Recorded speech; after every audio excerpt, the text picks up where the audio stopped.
నా పొంగులేట అన్నగా ఒక కౌంటర్ ఇద్దాం అనుకుంటాను అన్న.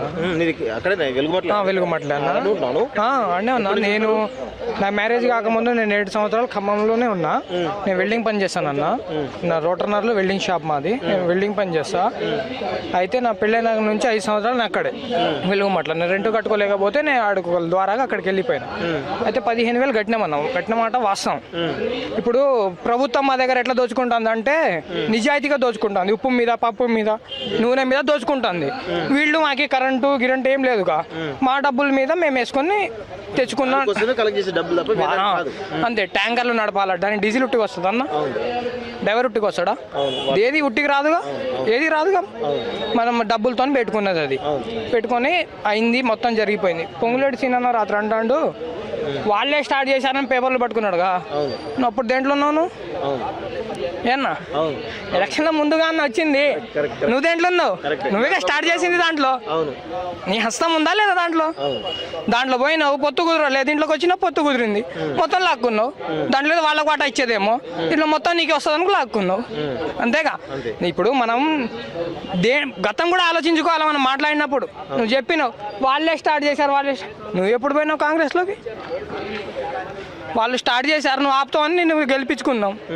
నువ్వు ఇంకా లేపిదెంగినావు అవతలకి, ఖతం చేసినావు. ఇంకెందుకు? వీళ్ళు ఉంటే ఇంకా అంటూ రాని వాళ్ళే. పక్కనే ఉందిగా పేడ ఆర్టిస్టులు అంటాడుగా. అప్పుడు ఎందుకు వచ్చినావు మా దగ్గరికి ఓట్లకి? అప్పుడు కనబడలే, మా యాక్టింగ్ కనబడలే, మా దగ్గర కనబడలే. అప్పుడు మా యాక్టింగ్ నీకు మా కళ్ళల్లో కనబడలే. అప్పుడేమో ఒక లెక్క, ఇప్పుడేమో ఒక లెక్కన. అంటే నీ కడుపు నిండింది, గెలిచినావు, కూకున్నావు గద్దె మీద. ఇక 5 సంవత్సరాలు ఏం పీకలేరు. ఇప్పుడు ఏమైందని అయిపోయిందిగా మాది. ఇంకు చుక్క ఆరిపోయింది, మా గలం అనేది ఎండిపోయింది. ఇప్పుడు మేమేం చేయను. ఇప్పుడు అవసరం ఉంది కాబట్టి తిరిగిండు. ఇప్పుడు మా అవసరం, మా చెప్పులారు కదా మేము తిరుగుతాం. ఆయన బూట్లతో తిరిగిండు, మేము చెప్పులతో తిరుగుతాం. అంతే తేడా, ఏం లేదన్నా. కాలం నిర్వహిస్తుంది ఎవరికైనా, ఓకేనా? గతంలో అటు చేసిండు అన్నాడు. వాస్తవంగా వాటి వేసింది వెంచర్లలో అన్నది వాస్తవం, మాట వాస్తవం. ఆ వీడియోలు కూడా ఉన్నాయి. లైక్ అప్పుడు వాళ్ళు కూల్చడం స్టార్ట్ చేస్తే ఎందుకు ఆపుతారు? వాళ్ళు మొత్తం కూలగొట్టేటోళ్ళుగా. ఇప్పుడు ఇల్లు లేకుండా చేసేటోళ్ళుగా అన్న. కొద్దిగా ఆపు చేసి కొద్దిగా ఎందుకు ఆపారు? వాళ్ళేదో బూటక నాటకం, వాళ్ళు ఏదో చేద్దామని వాళ్ళు అనుకున్నారు. అది వేరేటోళ్ళు కబ్జా చేసింది. అది ప్రభుత్వం చూసి చూడనట్టే వదిలిందన్న. కేసీఆర్ ప్రభుత్వం ఏమే కాదని అయితే చెప్పలే. వాళ్ళు దౌర్జన్యం చేసేది అయితే 10 సంవత్సరాలు మేము అక్కడ ఎందుకు ఉంటాం అన్న?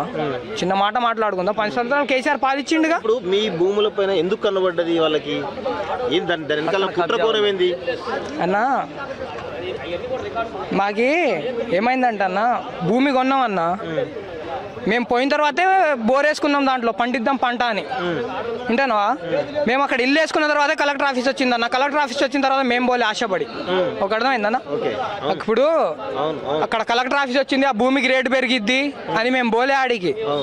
మేము పోయిన తర్వాతే కలెక్టర్ ఆఫీస్ వచ్చింది. అవునా కదా? మాట వాస్తవం కాదా? ఒక్క మాట అన్న నీకు హైలైట్ చెప్పాలన్న. ఆ కలెక్టర్ ఆఫీస్ పెయింట్లు గింట్లు పడితే ఊడవటానికి, అది పెయింట్ రుద్దటానికి పోయింది మా వాళ్ళే అన్న. ఈ జనమే అన్న పోయింది. ఈ గుట్ట మీద జనం ఉన్నారుగా, సాఫ్ చేయడానికి పోయింది మా జనం. నైట్ పగులు హోటళ్లలో పని చేసుకొని నేను కూడా ఉన్నాను. నేను వెల్డింగ్ పనికి నేను 7ంటికి దిగుతా, 8ంటికి డ్యూటీ ఎక్కేది. ఇది కలెక్టర్ ఆఫీస్లో పెయింట్ మరకలు పడతాయిగా, అవి సాఫ్ చేస్తే 300 ఇచ్చేదన్న. 1 గంట దాకా సాఫ్ చేస్తే, 8ంటికి ఎక్కి 1 గంట దాకా సాఫ్ చేస్తే మేము మా చేతులు మా పాదాలే పడ్డాయి అన్న. దాంట్లో కలెక్టర్ ఆఫీస్ ఓపెన్ కాకముందు మా కాళ్ళే పడ్డాయి, మా చేతులతోనే రుద్దినామా గచ్చు గిచ్చు. లేదని ఇయర్ దాకా ఒక్కరోజు కూడా పోయి చూసింది లేదన్న కలెక్టర్ ఆఫీస్లో. మాకు రానిచ్చింది కూడా లేదు. లేదని మా చేతులతో తుడిచి ఆ కలెక్టర్ ఆఫీస్ సాఫ్ చేసి అందంగా తయారు చేసినామన్నా. మేమే తయారు చేసినాం అది. లేదని మయ్యాలి మా పాదాలు వాళ్ళకి అంటున్నంతనంగా మిగిలిపోయినాయి అన్న. ఆయన కూల్చొగొట్టిండు. నీకు కిటికీల నుంచి చూసి ఇట్లా కనబడిద్ది మా ఇల్లు కనబడిద్ది. లేదని మీ జాగాలకు మేము రాలేదన్న, మా జాగాలోకి మీరు వచ్చారు అంటానా? వాళ్ళ ప్రభుత్వంలో ఏదో చేశారు, ఏదో అన్నారు అంటారు కానీ దాంట్లో నువ్వు కూడా ఒక బూటక నాటకమే. అది కూడా గుర్తుపెట్టుకో. చుట్టుపక్కల మొత్తం కూడా పొంగులేటి శ్రీనివాసరెడ్డి, పువ్వాడ జయ్యి, లేకపోతే తుమ్మల ఈ భూములు ఉన్నాయన్నట్టు ఎంతవరకు నిజం? ఇప్పుడు ఎస్ఆర్ గార్డెన్ ఉందన్న. ఎస్ఆర్ గార్డెన్ పక్కన మొత్తం చూస్తేనేమో పొంగులేటి సీన్ ఉన్నాయి. ఎన్ని ఎకరాలు ఉంటుంది? అందరికి తెలిసిందే, జగమెరిగిన నాటకమే, అందరి నోట్లో తెలిసిందే. 120 ఎకరాలు ఉంది. బిడ్డ పెళ్లి హంగామాగా చేసిండుగా అన్న. అల్లనే ఓపెన్ గ్రౌండ్ అందరికి తెలిసిందేగా. కూడా చేసిండు చేసిండుగా దాంట్లోనే ఆయన సొంత భూమి అది అందరికీ తెలిసిందే. ఖమ్మం జిల్లాలో ఎవరికి తెలిసిన వాళ్ళు ఎవ్వరు లేరు. నీకు కరెక్ట్ 3 కిలోమీటర్ల దూరంలో ఉంది మా ఇల్లు. నీ ఇంటికి మా ఇంటికి 3 కిలోమీటర్ల దూరం. నీకు తెలియకుండా ఉంటుందా అన్న? నువ్వు ఎప్పుడే ఒక మాట అన్న, కేటీఆర్ అన్న వచ్చిన తర్వాత చెప్పినావు నువ్వు ఓకే, నువ్వు ప్రజాప్రభుత్వం మా మీద విషం చిమ్ముతాన్రు, అది చిమ్ముతాన్రు, ఇది చిమ్ముతాన్రు అన్నావుగా. నువ్వు పేదోళ్ళ పక్షమే కావచ్చు, కాదనట్లేదు. నువ్వు జరిగిన 2 రోజులు ఎందుకు మాట్లాడలేదన్నా? అంటే నీకు పక్కనోడు వచ్చి గుచ్చి చెప్పే వరకు నీకు నొప్పి తెలవలే. అంటే నీ పార్టీ మీద మార్క పడుతుందేమోనని మా మీద రుద్దుతున్నావు పెయిడ్ ఆర్టిస్టులని. అప్పటిదాకా నీకు తెలవలే నొప్పి.